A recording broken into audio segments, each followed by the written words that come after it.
Hi there, welcome back to my channel.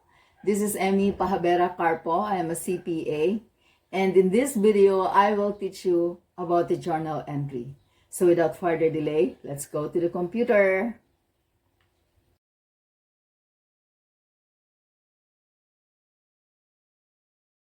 Alright, first off, what is a journal entry?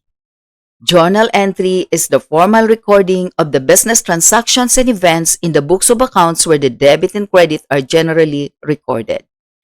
Let's analyze this definition by breaking it down into smaller parts so we can understand it better. First, take note of the word recording. Recording of what? Well, recording of the business transactions and events. Where are you going to record it?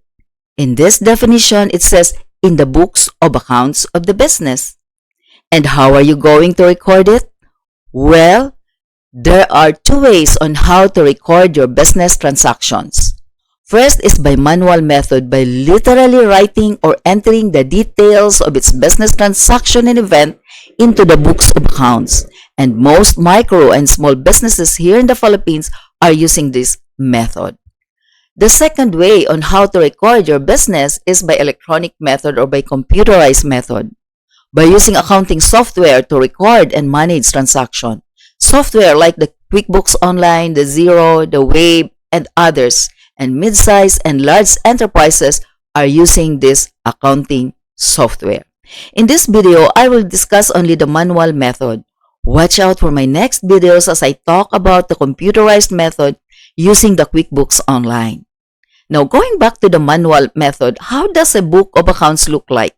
Do they have uniform looks?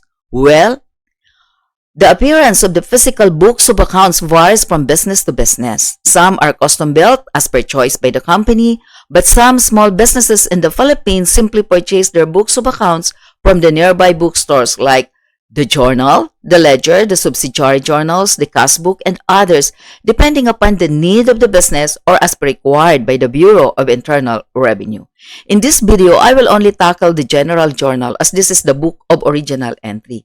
This is called the book of original entry because it is in here that you record the transaction for the first time. Let's zoom in the inside page of the general journal so you can see it better.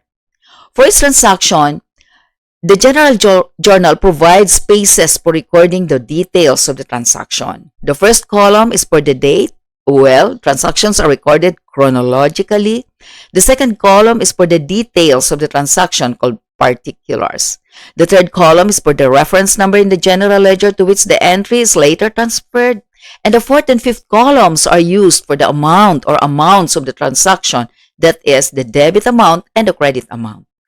Now, let us have some practice. Let us have some imaginary business transaction and let us journalize same. Okay? So, let's say that on January 2, 2028, Mr. John Cruz began his laundry business by investing cash of 500,000 pesos. He named this business as Laundry Works. Now, let's do the journalization of this transaction. There are 3 steps to be done. First step is to analyze the transaction. When did the transaction happen? What was the value received? What was the value parted with? Okay, so let's answer these questions here. When did it happen? Oh, it says here, January 2, 2028. What was the value received? Well, the value received was cash in the amount of 500,000 pesos. What was the value parted with? Oh, a recognition that Mr. John Cruz has a claim over the assets of the business in the amount of 500,000 pesos.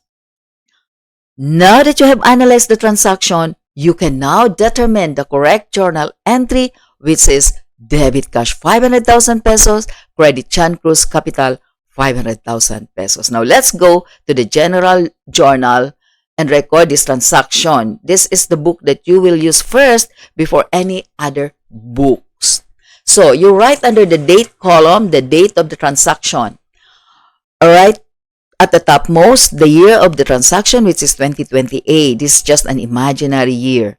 The month and the date. Then write the accounts involved, write the debit amount, then write the credit amount. So, the date was January 2, debit cash 500,000 pesos, Credit John Cruz Capital, 500,000 pesos, and then you write a brief description of this transaction, Mr. Cruz initial investment. If you notice it, after the word cash on the next line, there is an indentation before you write John Cruz Capital. This is for you to immediately identify that John Cruz Capital account is a credit as opposed to the first line cash, which is a debit. Then another indentation for the brief explanation. Okay?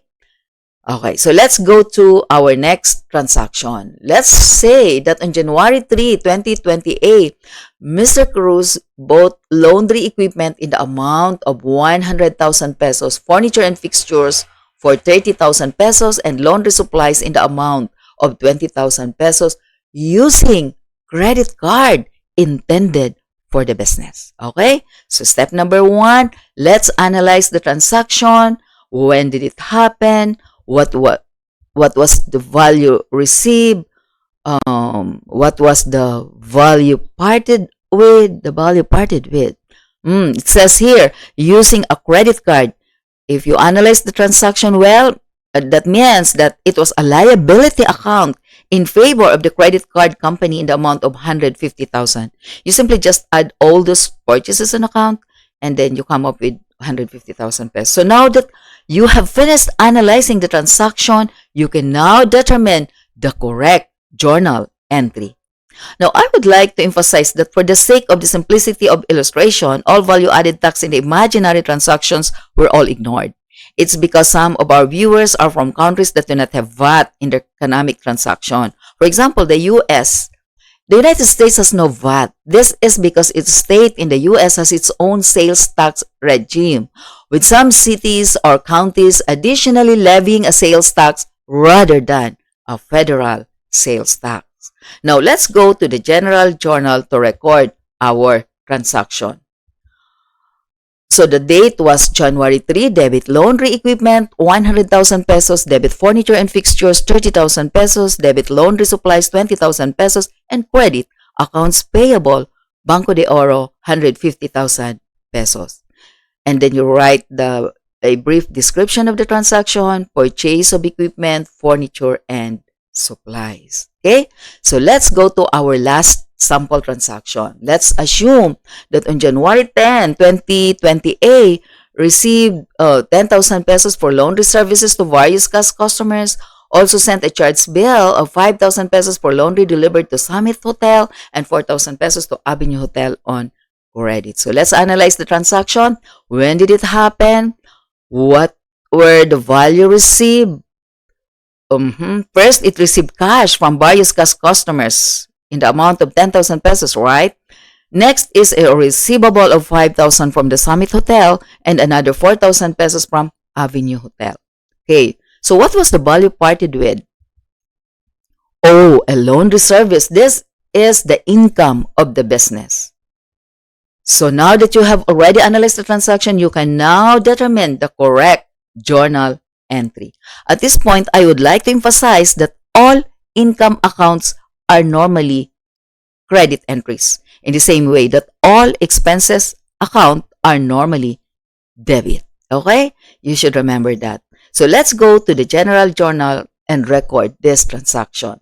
So the date was January 10, debit cash 10,000 pesos, debit accounts receivable Summit Hotel 5,000 pesos, debit accounts receivable Avenue Hotel 4,000 pesos, and credit laundry service income 19,000 pesos. And then you write a brief description of the transaction, laundry income received on cash and on account.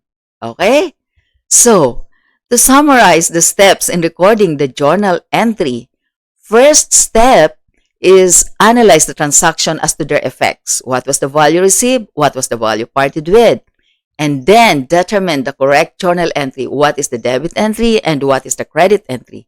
And last, you record the journal entry first in the general journal, the book of the original entry, and then post it to the general ledger, which we will not discuss here, but will be discussed in our next video. Always remember that for every journal entry, the total debit is equal to total credit. Likewise, remember that expense account is normally a debit entry and income account is normally a credit entry. Okay, so that's all for today's video. And if you like this video, please subscribe and hit the bell button so you will not miss our next videos. Thank you.